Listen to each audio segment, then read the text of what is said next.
Hello. Wishful thinking. Hello. You still have that box around your head? Why don't I have one? Oh, I do You now. You're just too pale to see it. Oh no. boy. Not Sideshow Bob. I thought you said Joe Biden. No man. Well, welcome back to another episode of Serial Killer Monthly, and today we are talking about the Zodiac Killer. Now, I'm gonna say right now that this is gonna be in a little bit different of a format because you don't know who it is. He doesn't have a name. There's no early life, nothing like that.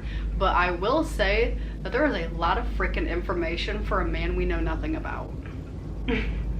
Like, we were like researching and doing the notes, and we like both ended up with like page after page of notes, and we were like, how? Yeah. It was crazy. And there was so much information we could have even ended up with like twice as much notes, but we were like, we're gonna try to slim this down a little bit. Yeah, we're gonna concise it, and because we don't want you sitting here for 2 hours. The first part, it would be, who is the Zodiac Killer? We don't know, okay? He is an unidentified serial killer in America, and he is one of the most famous unsolved murder cases in like the whole world. Very well known, but also not known at the same time. He's called the Zodiac Killer because of the series of letters, codes, cryptograms that he mailed to regional newspapers. The letters threatened killing sprees and bombings if they weren't printed. Some letters included cryptograms, and a cryptogram is a type of puzzle that consists of a short piece of encrypted text. The Zodiac claimed that he was killing them, taking his victims. He was collecting his victims as slaves to be used in the afterlife. What the hell? Is that how that works? I don't think so. There were 4 cryptograms that he sent to these places, but only 2 have been solved. Like, that is just insane that this happened so long ago. I mean, not that long ago, but like, you know, over Long enough for somebody to figure it out. Yeah, and like the fact that only 2 have been solved to this day, and the guy's probably dead by now, like, that is just insane. One was actually solved 3 years ago in 2020. Insane that it took them that long to figure it out. Like, this guy was very freaking smart, apparently. There were 5 known victims murdered in the San Francisco Bay Area between December 1968 and October 1969. It wasn't that long ago, but it was long enough, and I'm just going to assume that he's dead by now because that was a long ass time ago. Like, my dad was like 10 in 1969, so I mean, there's a chance he could be alive, but he would have had to start very young. He targeted young couples and a lone male cab driver. The murders were done in rural, urban, and suburban places. The known attacks took place in Benicia, Vallejo, Napa County, and the city of San Francisco. 2 of his victims did end up surviving, which we'll go into details about the victims in a little bit. The Zodiac claims that he murdered 37 people in total, but they're all cold cases, we'll never know. And he has been linked to several other cold cases in the area. The first murders on December 20th, 1968, high school students Betty Lou Jensen and David Arthur Faraday were shot on Lake Herman Road, right inside the city limits of Benicia. They were on their first date going to a Christmas concert at Hogan High School, 3 blocks from Jensen's home. They visited a friend and then stopped at a local restaurant and then drove out to Lake Herman Road.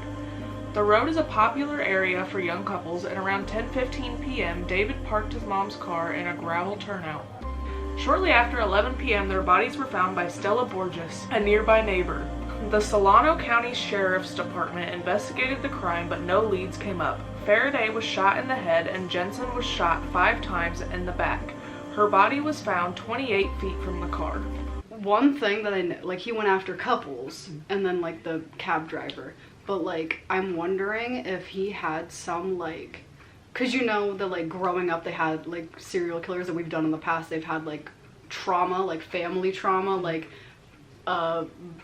Geen went after people that looked like his mom. Like, Matheny went after people he thought looked tasty. You know, Bundy went after a certain kind of people, and like Eileen was just a whore. But like, I wonder what he had, like what trauma he had. Like, did he have some kind of relationship trauma when he was little that made him want to go after couples, like young couples? I wonder if he like what if it's like a situation where like the popular girl will ask out somebody like as a joke, and then like, I don't know, something like that. Like, I feel like something happened when he was young to make him want to go after young people like that, because all of them were in like high school, college, like a little bit younger than us because we're fucking old, but... Blue Rock Springs. On July 4th, 1969, just before midnight, Darlene Ferrin and Michael Mageau drove into Blue Rock Springs Park in Vallejo. That's how I'm saying it. I say Vallejo and she says Vallejo. The location is 4 miles from the Lake Herman Road murder site. While they sat in the parked car, another car showed up and parked next to them, but immediately drove away. The car returned 10 minutes later and parked behind them. The driver got out and came up to the passenger side of Darlene's car. The person had a flashlight and a 9mm Luger. The person pointed a flashlight into the victim's eyes and then shot at them. 5 shots were fired. Several of the bullets passed through Michael into Darlene. The killer walked away from the car but came back and shot them 2 more times before driving away. On July 5th, 1969, at 12:40 a.m., a man called the Vallejo Police Department to report and claim responsibility for the murders. The caller also took blame for the murders of Jensen and Faraday that happened 6.5 months prior. The phone call was traced to a phone booth at a gas station at Spring Road and Toulouse. Darlene was pronounced dead at the scene, and Michael survived even though he was shot in the face, neck, and chest. He described the killer as a 26 to 30-year-old, 195 to 200 pound, 5'8", white male with short, light curly brown hair. You know, that description matches like A lot of people. Yeah. The chaos that man ensued, like, in the area. Do you want to see more of this? Straw.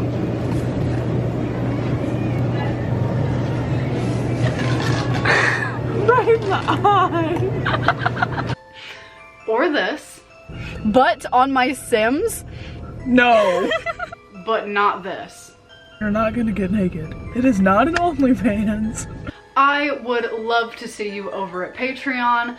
We have a Patreon account that the link is in the description. You can go to it and subscribe and see all of this bonus content, Q&As, lives, bonus pictures, bonus footage, blooper reels, death. My back. All of that and more. So if you want to get to know us on more of a personal level, I don't know why you would, because we're kind of chaotic, but starting at $3 a month, you can come and support us. The support helps us with things like buying new equipment, going out and making more content for you guys. So the support is very much appreciated, and I thank all of you who have or are going to subscribe, and I look forward to seeing you over there. Yeah. Brought to you by viewers like you. Thank you. So then after that, after the second murder, is when the beginning of the letters started. On August 1st, 1969, 3 letters written by the killer were received at the Vallejo Times-Herald, the San Francisco Chronicle, and the San Francisco Examiner. The letters were just practically identical. The letters, the person who wrote the letters took credit for both of the murders that we just talked about. Each letter included 1/3 of a 408 symbol cryptogram which contained the killer's identity. The killer demanded the letters be printed on each paper's front page, or he would cruise around all weekend killing lone people in the night, then move on to kill again until I end up with 12 people over the weekend. The next day, the Chronicle published their 1/3 of the cryptogram. Vallejo Police Chief Jack E. Stiltz wrote, "We're not satisfied that letter was written by the murderer. The weekend murders didn't end up happening. That's a good thing. On August 7th, 1969, the San Francisco Examiner received a letter with the salutation, "Dear Editor, this is the Zodiac speaking." And that was the first letter where he gave himself a name, the Zodiac. So that's pretty much what people started calling him. Also, I'm saying him. Don't come at me. I get it could be a girl. Well, Mike said it was a man. Okay. Because, like, I don't want people coming at me because the identity is unknown. Because Mike gave a description. The guy that lived through it described it as a man. Him, I mean. We're not good with pronouns, okay? The letter was a response to the chief's request to have more details on the murders. The Zodiac included details about the murders that had not been released to the public. On August 8, 1969, Donald and Betty Hardin cracked the 408 symbol cryptogram. It contained a misspelled message in which the Zodiac seemed to reference the most dangerous game. He said he wouldn't give away his identity because it would slow down or stop his slave collection. That's racist. And now we're going to Lake Berryessa for another murder. On September 27th, 1969, Brian Hartnell and Cecilia Shepard were having a picnic at Lake Berryessa. They were Pacific Union college students, and they were approached by a white man about 5'11". He was wearing a black executioner-style hood with clip-on sunglasses over the eye holes and a bib-like device on his chest that had a white 3x3-inch cross symbol on it. He had a gun that was thought to be a .45. The man said he was an escaped convict from a jail with a 2-word name in either Colorado or Montana, where he killed a guard and stole a car. And he's talking to these people, and he's like, "I need your car because mine's too hot, so I want to steal your car so I can get away to Mexico." He told Cecilia to tie up Brian with his pre-cut plastic clothesline, and at this point they're going along with it because they just think that it's it's just a guy trying to rob them and take their car. So Cecilia ties Brian up loosely.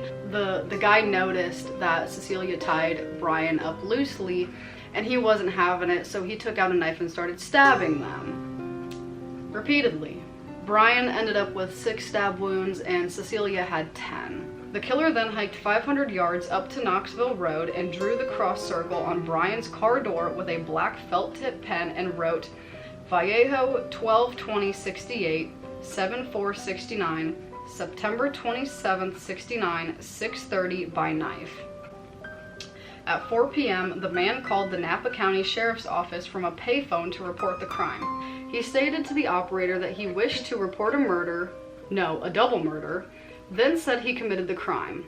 Pat Stanley, a radio reporter, found the phone, still off the hook, a few minutes later at the Napa Car Wash on Main Street, 27 miles from the crime scene.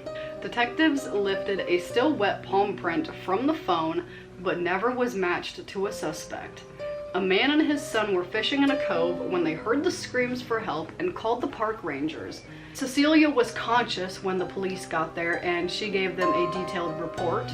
On the way to the hospital, she ended up going into a coma and she died 2 days later, but Brian did end up surviving, and when he was better, he was able to give his report to the police and reporters. 2 weeks later, on October 11th, 1969, Paul Stein was driving a cab when a white male got in and wanted to be driven to Presidio Heights. Paul drove 1 block too far and the man shot Paul in the head with a 9mm semi-automatic pistol and took his wallet, car keys, and a section of his shirt. 3 teenagers saw the event, so they called the police. A search happened, but no suspects were found. This was the last confirmed murder. On October 13th, the Chronicle got a letter from the Zodiac. It took credit for the murder and had a piece of Paul's shirt. Oh, hi. Hello. It's Dom, and along with my co-host Amy, we are the hosts of Horror House, True Crime, and the Macabre. If, like us, you have a morbid curiosity with true crime, the paranormal, cults, and more, then our show may just satisfy your curiosities. We release episodes on Fridays and bonus episodes every other Wednesday. You can listen to us wherever you find your podcasts, and you can also find us on Instagram at horrorhouse_pod. So, all that's left to say is Until next time, my friends, stay spooky. So after this happened, we're not part of this. More letters started coming in, and on October 14th, 1969, the Chronicle got another letter from the Zodiac. It had a threat about killing children on a school bus. He said, just shoot out the front tire and then pick off the kiddies as they come bouncing out. On October 20th, 1969, the Oakland Police Department got a call by somebody claiming to be Zodiac, demanding F. Lee Bailey or Melvin Belly appear on AM San Francisco. So those two men were very prominent lawyers in the area. I don't know why the Zodiac wanted them on there. But another thing that I was wondering, well, not wondering, but thinking, just imagine the freaking trauma that parents would have after he wrote that about the school bus. Just imagine how many people were like, you're not riding the bus anymore, you can fucking walk. AM San Francisco was a talk show hosted by Jim Dunbar. Belly was available to go on the show, Bailey wasn't. So Belly ends up going on the show. While he was on the show, somebody claiming to be the Zodiac kept calling and calling and calling. And Belly was like, hey, can you pick a different name? So the caller picked the name Sam. He said he wouldn't use his actual name because he was scared of being sent to the gas chamber. Belly arranged a rendezvous to meet the caller outside a shop in Daly City, but he never showed. The call ended up being traced back to a mental hospital, and they determined that it was in fact not the Zodiac, so they think it was just someone messing with them. On November 8th, 1969, Zodiac mailed a card with a cryptogram consisting of 340 characters. It remained unsolved for over 51 years. This is the one that has been solved 3 years ago in 2020. It was deciphered saying that the Zodiac denied being Sam from the show and said he isn't afraid of gas chambers because it will send me to paradise all the sooner. But the letter gave absolutely no clues to the identity, just said that. On November 9th, 1969, Zodiac mailed a 7-page letter, and on November 12th, excerpts were published in the Chronicle. The letter said 2 police stopped and spoke with him 3 minutes after he shot Paul. Someone had to have been like, I saw that guy. We have an accurate description of him now. But you're wrong. On December 20th, 1969, the Zodiac mailed a letter to Belly that included another piece of Paul's shirt and was requesting that Belly helped him. It was exactly a year after the murder of David and Betty Lou. On November 29th, 1966, almost identical typed letters were mailed to the Riverside Police and the Riverside Press Enterprise titled The Confession. The writer claimed responsibility for the murder of Sherry Jo Bates, an 18-year-old student at Riverside City College. It gave details of the murder that weren't public information, such as her being brutally beaten and stabbed. And in it he said, Bates is not the first and she will not be the last. On April 20th, 1970, Zodiac wrote, "My name is blank," with a 13-character cipher that to this day hasn't been solved. And then he said he wasn't responsible for a recent bombing of a police station in San Francisco. There is more glory to killing a cop than a kid because a cop can shoot back. That's awful. The letter also had a diagram of a bomb that Zodiac claimed he would use to blow up a school bus. A greeting card postmarked April 18th, 1970 was sent to the Chronicle by the Zodiac, and it said, "I hope you enjoy yourselves when I have my blast." Then it had his cross-circle signature. On the back of the card, Zodiac threatened to use the bus bomb soon unless the newspaper published the full details that he had written and wanted to see people wearing Zodiac buttons. A letter postmarked June 26, 1970, Zodiac wrote that he didn't see people wearing Zodiac buttons and was upset. "I shot a man sitting in a parked car with a .38 caliber. On June 19th at 5:25 a.m., 25-year-old Sergeant Richard Radich was writing a parking ticket in the squad car when a man unrelated to the traffic incident, shot him in the head with a .38 caliber pistol. He died 15 hours later. The murder remains unsolved, but the police department denies that the Zodiac was responsible. There was also a Phillips 66 road map of the San Francisco Bay Area with a crossed circle on Mount Diablo. At the top of the circle, he put a 0, 3, 6, and 9. Zodiac said the 0 was to be set to Mag N. What does that mean? I have no fucking idea. Alright, at least we're on the same page. It also had a 32-letter cipher that the Zodiac claimed would lead to the location of the bomb that he had buried and set to detonate in the fall. It was never decoded and a bomb was never found. A letter postmarked July 24th, 1970 was sent to the Chronicle. Zodiac took credit for Kathleen John's abduction 4 months after it happened. On October 7th, 1970, the Chronicle received a 3x5-inch card signed by the Zodiac with the cross symbol drawn in blood. The words were made by pasting words and letters from an edition of the Chronicle, and 13 holes were punched across the card. On October 27th, 1970, a reporter who worked for the Chronicle got a Halloween card signed with a Z and the circle symbol. Inside the card was a handwritten note, "Peekaboo, you are doomed." It made the front page of the Chronicle. Soon after the letter, the reporter got an anonymous letter telling him the similarities between the Zodiac's activities. Now we are to the final letter. The Zodiac was silent for almost 3 years. The Chronicle got a letter postmarked January 29th, 1974. It said, "The Exorcist was the best satirical comedy that I have ever seen." The letter also had part of a verse from the Mikado and a symbol that remains unexplained. It ended with me 37, SFPD 0. Other letters were sent after, but none were ever verified as being the Zodiac. Hey, Tim. Hey, Jim. You want to hear a serial killer not so fun fact? I sure do. Okay. Okay. An unknown serial killer has been murdering women on Long Island for more than 15 years. The Long Island serial killer, also known as the Gilgo Beach Killer, is thought to be responsible for the murders of 10 to 16 women, and there is a prime suspect, but not enough evidence to convict. That's fucking crazy, dude. I've never heard of that. Me either. Hey, Jim. Hey, Tim. You want to hear a serial killer not so fun fact? I sure do. I want to put that on a shirt so bad. You want to put me on a shirt?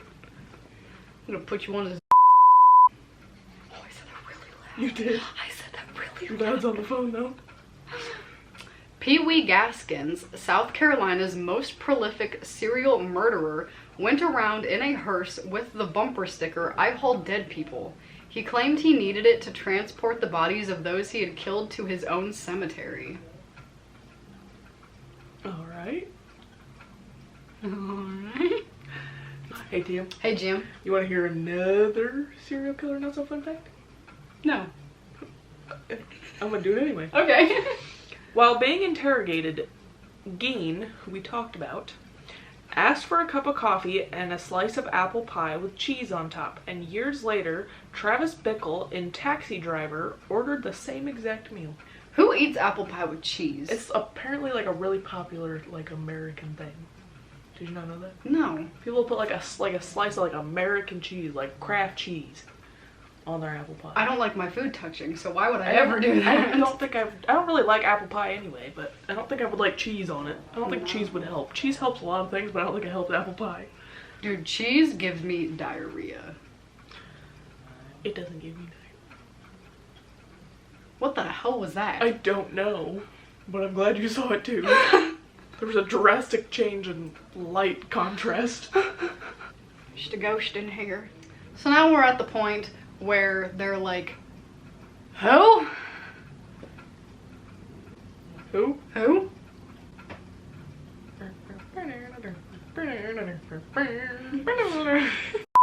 There have been so many suggestions over the last 50, 30, 20 50, 30, 20 years of who the hell this guy is, because people are just like, who is this?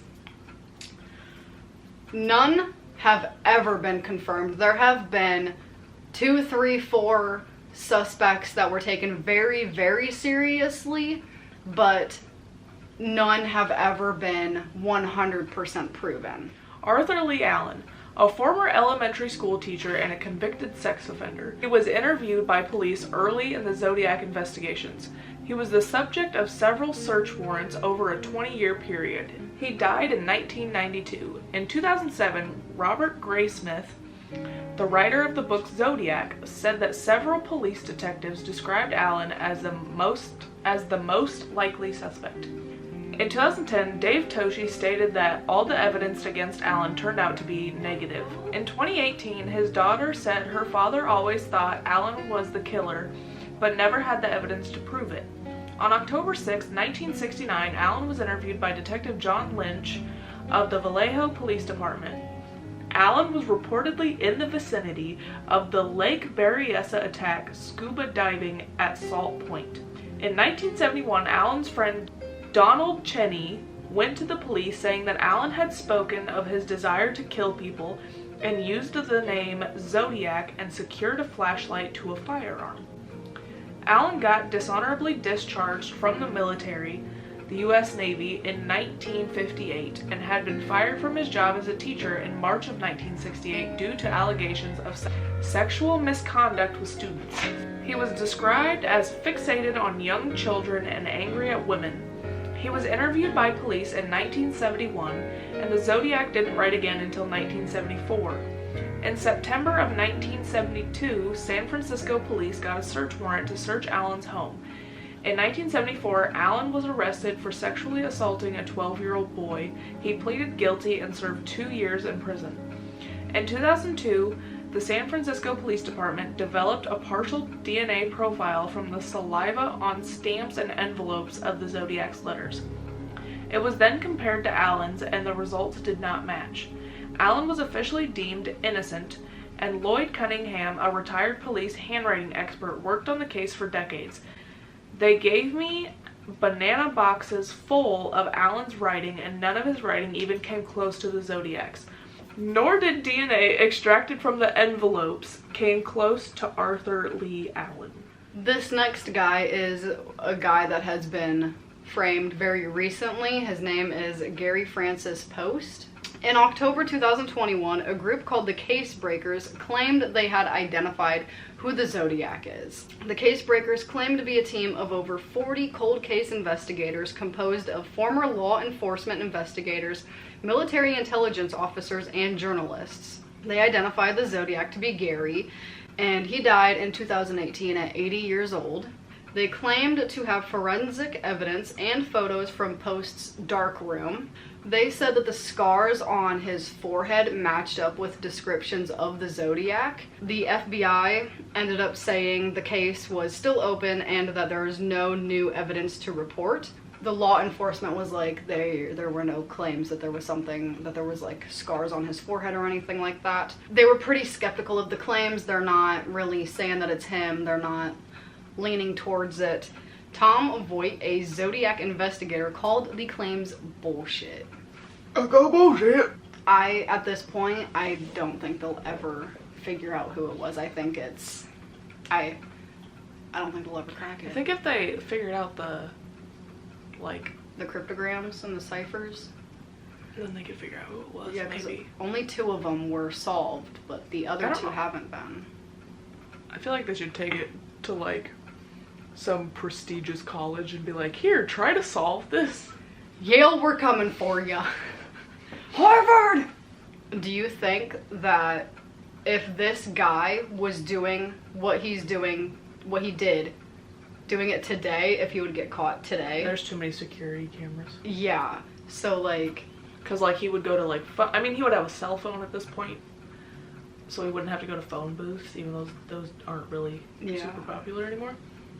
But like he would have been seen by something, some sort of security camera or something. And like the police methods weren't as good back then as they are now. Homeboy did all of that and got away with it. Yeah, it's crazy.